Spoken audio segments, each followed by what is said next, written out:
Hello guys, welcome back to my channel doctor study. Guys, this is Manjeet and आज के video में हम बात करने जा रहे हैं हमारे रोग निदान व्याधि सीरीज के नेक्स्ट रोग दैट इज द उन्माद रोग के बारे में। Guys, basically according to NCERT syllabus ये जो उन्माद रोग होने वाला है ये ज्यादातर चांसेस है कि सिर्फ एमसीक्यूज इससे पूछा जाए। फिर भी इसके जो केसेस हैं वो क्लिनिक्स में देखने को मिलते हैं, इसलिए फॉर द क्लिनिकल पर्पस आपको क्या करना है, अच्छे से करना है और कम से कम इसको जो हमारा एग्जाम होने वाला है, यूटी एग्जाम, यूनिवर्सिटी एग्जाम्स होने वाले हैं, उनके लिए कम से कम आपको क्या करना है, अच्छे से इसके एमसीक्यूज पर्पस करके जाना है। मतलब कि कम से कम आपको इसके बारे में पता रहना चाहिए, इसकी संप्राप्ति आदि के बारे में पता रहना चाहिए कि बेसिकली ये होता क्या है। 2-3 सिम्टम्स आपको आने रख चाहिए ताकि एक ओवर आइडिया रहे, जिससे आप क्या कर सके, किसी भी तरह के अगर क्वेश्चन इससे आए, एमसीक्यूज हो या फिर अगर शॉर्ट एसएक्यू भी पूछ दिया गया तो आप इजिली उसको वहां पे अटेम्प्ट कर सकते। तो चलिए स्टार्ट करते हैं। सबसे पहले हम उन्माद रोग में उन्माद की निरुक्ति देखेंगे। तो इसमें बोला गया है उन्मदनम उन्मादा, मतलब कि उत उपसर्ग पूर्वक मदोहर्ष धातु से घन प्रत्यय लगाकर उन्माद शब्द की उत्पत्ति हो गई है।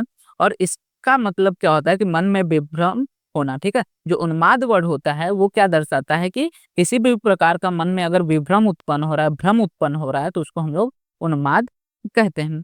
वहीं पे इसकी व्याख्या की बात करेंगे कि उन्माद की व्याख्या किस प्रकार है। तो बोला गया है कि उन्मादम पुनः मनो बुद्धि संज्ञा ज्ञान स्मृति भक्तिशील चेष्टा आचार विभ्रम विज्ञाता। ठीक है, क्या बोला गया है कि जो मन, बुद्धि, संज्ञा, ज्ञान, स्मृति, भक्ति, शील एवं चेष्टा आचार, इनमें विभ्रम पैदा होने की स्थिति को हम लोग उन्माद कहते हैं। मतलब कि हमारा मन में, बुद्धि में, संज्ञा ज्ञान में, स्मृति, भक्ति, शील, चेष्टा, ये सब जो मानसिक भाव हैं, इनमें किसी भी प्रकार का विभ्रम अगर उत्पन्न हो रहा है तो उस स्थिति को हम लोग उन्माद कहते हैं। वहीं पे उन्माद के सामान्य हेतु की बात करेंगे कि किन किन कारणों से बेसिकली व्यक्ति में उन्माद ये व्याधि उत्पन्न होता है, उन्माद ये रोग उत्पन्न होता है। तो बेसिकली बोला गया है कि विरुद्ध आहार का सेवन करने के कारण, असात्म्य, संतुष्ट या फिर अशुचि भोजन करने के कारण, देवता, गुरु, ब्राह्मण आदि वरिष्ठ आदरणीय व्यक्ति का अपमान, तिरस्कार करने के कारण, और साथ ही साथ अत्यधिक भय या हर्ष मन से पीड़ित होना, मतलब कि अत्यधिक भय होना या फिर बहुत ज्यादा खुश होना, ये सारी चीजें,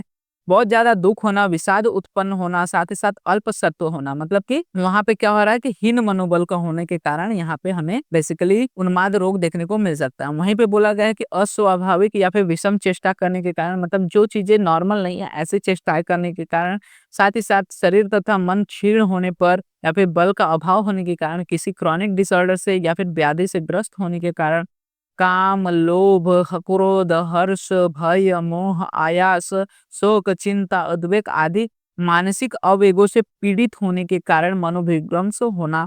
और साथ ही साथ बोला गया है कि इन कारणों से प्रकोपित हुए मानसिक तथा शारीरिक दोष हृदय में जाकर मनोवा स्रोतस को आवृत करके उन्माद उत्पन्न करते हैं। ठीक है, तो बोला क्या क्या है, डिफरेंट डिफरेंट जो रीजन बताए गए हैं, जैसे कि आहार का रीजन हो गया, व्यवहार का रीजन हो गया, मतलब कि बिहार में अगर दुख हो रहा है, अत्यधिक भय है, अति व्यक्रम कर रहे हैं, अतिक्रम किया जा रहा है, व्यतिक्रम किया जा रहा है, अस्वाभाविक या फिर विषम चेष्टा कर रहे हैं, मानसिक कारणों के कारण, यहाँ पे ये सभी डिफरेंट डिफरेंट जो कारण है, इनके कारण क्या होता है, डिफरेंट डिफरेंट जो दोषा है वो प्रकोपित होते हैं, ये हृदय में जाते हैं और मनोहुआ स्रोतस को आवृत्त करते हैं, मतलब मनोहुआ स्रोतस को अपना कार्य करने से रोकते हैं, और इस व्याधि को और इस अवस्था को हम लोग उन्माद रोग कहते हैं।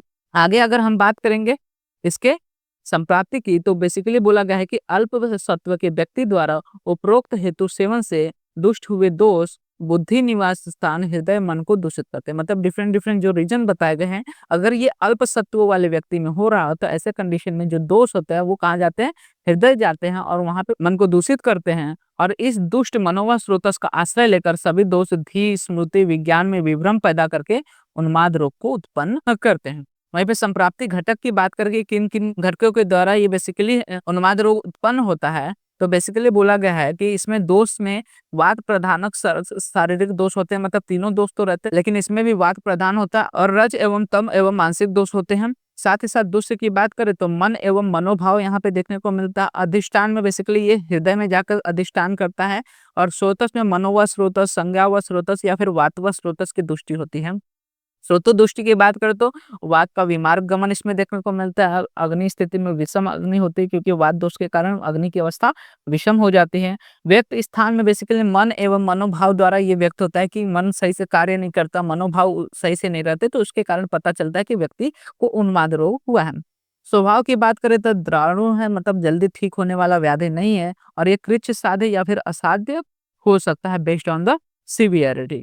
वहीं पे बात करेंगे हम लोग अगर उन्माद के प्रकार की, तो उन्माद के प्रकार में बेसिकली चरक ने अलग प्रकार बताए हैं, वहीं पे सुश्रुत या फिर वाग्भट ने अलग प्रकार बताया। तो सबसे पहले चरक ने 5 प्रकार बताया है, जिसमें 4 जो है ये दोषों के अनुसार है, जिसमें वातज, पित्तज, कफज और सन्निपातज आता है और 5वां आता है आगंतुज। वहीं पे सुश्रुत और वाग्भट ने पहले 4 जो है सेम चरक के अनुसार ही बताए हैं, फिर उन्होंने 5वां आधिज या फिर मानसिक पीड़ाजनक बताया और छठा उन्होंने विषज मतलब कि विष के प्रकोप के कारण भी यहाँ पे उन्होंने उन्माद रोग को माना है। तो सबसे पहले हम बात करेंगे उन्माद के सामान्य पूर्व रूप की, मतलब कि क्या-क्या लक्षण पहले से ही हमें देखने को मिल सकते हैं जिसको उन्माद रोग होने वाला है। तो इसमें बेसिकली बोला गया कि यहाँ पे सिरह शून्यता देखने को मिल सकता है, मतलब व्यक्ति को अच्छे से कोई भी विचार नहीं आते। व्याकुल नेत्रता, हमेशा इधर-उधर देखते रहता है। कर्णनाद होता है, मतलब कि कानों में अचानक से कोई भी आवाज़ गूंजने लगती है। उच्च श्वास अधिक होता है, मतलब उच्छ्वास ज़्यादा लेता है। लाला स्राव अधिक, बार-बार उसका लाला स्राव होता है। सलावेशन होता है। अनन्य अभिलाषा, मतलब खाने की इच्छा नहीं होती। एनोरेक्सिया देखने को मिल सकता है। साथ ही साथ अविपाक, खाना जो खाया है वो सही से पचता नहीं। हृदयग्रह होता है, मतलब हृदय रोग देखने को मिल सकते हैं। हृदय में पीड़ा देखने को मिल सकता है। ध्यान, आयास, सम्मोह, उद्वेग, सतत रोमहर्ष, ज्वर, उन्मत्त मतलब कि पागलपन की स्थिति, उदर्द, अर्दित मतलब मुख का टेढ़ा या फिर तिरछा होना जिसको हेमिक्रेमीप्लेजिया बोलते हैं, ये सभी उन्माद के पूर्व रूप देखने को मिल सकते हैं। मतलब कि मानसिक लक्षण उत्पन्न होने से पहले ये सब डिफरेंट डिफरेंट लक्षण वहाँ पे हमें उन्माद के रोगी में देखने को मिल सकते हैं। उन्माद के सामान्य लक्षण की अगर हम बात करें तो बेसिकली बोला गया है कि उन्माद में क्या होता है कि दिविभ्रम मतलब कि बुद्धि स्थिर नहीं रहती, सत्व परिप्लव मतलब मन चंचल बन जाता है, दृष्टि में व्याकुलता रहती है, मतलब किसी एक जगह पे दृष्टि स्थिर नहीं रहती, बार-बार यहाँ-वहाँ घूमते रहती है। अबद्ध वाक्यत्व मतलब कि असंबद्ध बातें कहने लगता है, मतलब बिना टॉपिक रिलेटेड कोई भी चीज़ें बोलने लगता है, बड़बड़ करने लगता है। साथ ही साथ हृदय में रिक्तता महसूस होने लगती है, मतलब वो हृदय उसे खाली-खाली जो उसका पूरा प्रदेश है एकदम खाली-खाली लगता है। तो ये सारी चीज़ें हमें देखने को मिल सकती है एज़ अ सामान्य लक्षण ऑफ द उन्माद रोग। अब उन्माद उत्पन्न न होने का कारण मतलब कि ऐसे क्या-क्या रीज़न है जिसके कारण हम लोग उन्माद नहीं होने दे सकते, उन्माद को होने से रोक सकते हैं। तो बेसिकली जो व्यक्ति मांस एवं मद्य का सेवन नहीं करता हो उसे उन्माद नहीं होता।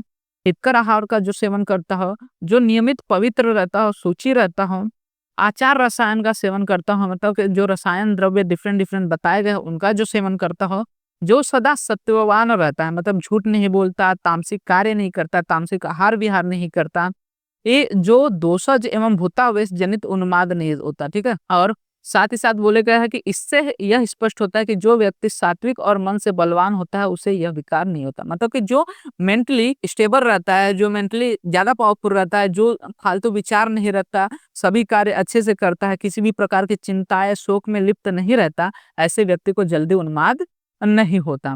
इसके अलावा साध्य असाध्यता की अगर हम बात करें कौन कौन से उन्माद रोग साध्य है कौन सा असाध्य है, तो बोला गया कि जो वातज उन्माद हो गया, पित्तज उन्माद और कफज उन्माद, मतलब कि जो एक दोषज उन्माद है वो सभी साध्य होते हैं।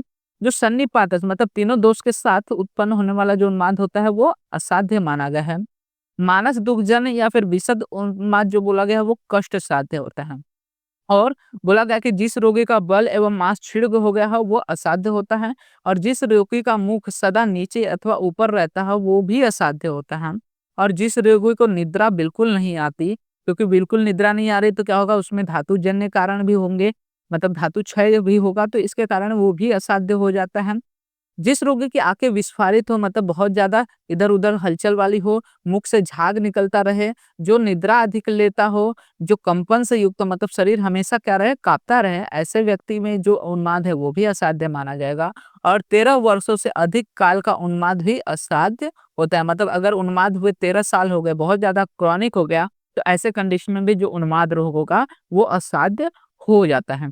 तो ये सारी चीजें हमें देखने को मिलती हैं विद इन द उन्माद रोग। तो ये जो मैंने टॉपिक पढ़ाया है उन्माद रोग, वो बेसिकली हम लोग ने अकॉर्डिंग टू जो एनसीईआरटी सिलेबस है उसमें एमसीक्यू पर्पस पूछ सकता है, तो मैंने इतना दी बस इन्वॉल्व किया है इसमें कि आपको जो भी क्वेश्चन आया वो इजीली आप अटेम्प्ट कर सको।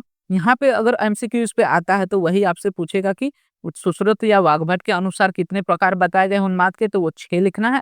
अगर चरक के अनुसार पूछता है तो 5 लिखना है। तो ज्यादातर यहाँ पे अंकों वाले ही क्वेश्चंस एमसीक्यूज में आपसे पूछे जा सकते हैं, या फिर पूछ सकता है कि धीव विभ्रम होने पे कौन सा रोग कहा जाता है उसको, तो इस तरह से उन्माद रोग उसको कहते हैं। तो ये सारी चीजें आपको बेसिकली एमसीक्यूज में पूछी जा सकती है, इसलिए मैंने इसको ज्यादा इलेबोरेट नहीं किया है। इतना ही बताया है कि आप इजिली एग्जाम में जो भी क्वेश्चन आए उनको अटेम्प्ट कर सके। साथ ही साथ अगर इसके केसेस भी आपको आते हैं तो कम से कम आप पेशेंट को देख के ये पता लगा सकते हैं कि इनको उन्माद रोग हुआ है। तो होप आपको सारी चीजें रिलेटेड टू द उन्माद रोग जो मैंने इस लेक्चर में पढ़ाई सारी चीजें समझी होगी। अगर इसके रिलेटेड अभी भी आपको कुछ डाउट रहता है तो आप कमेंट सेक्शन में मेंशन कर सकते हैं। मैं ट्राई करूंगा कि फर्दर वीडियोस में मैं जो और सारी जिसके बारे में बात करने वाला हूँ उनको और अच्छे से इलेबोरेट कर सकूं, ताकि आप अच्छे से समझ सकें। एंड चैनल को सब्सक्राइब जरूर कर लीजिएगा, क्योंकि इस चैनल पे और भी फर्दर वीडियोस आने वाले हैं related to the BMS second year के सिलेबस जो हो गए, डिफरेंट डिफरेंट सब्जेक्ट्स हो गए, बीएमएस थर्ड ईयर के रिलेटेड वीडियोस इस पे आते रहेंगे। साथ ही साथ बीएमएस रिलेटेड जो भी अपडेट्स रहते हैं according to the NCERT exam MEHS वो भी यहाँ पे आपको मिल जाएंगे।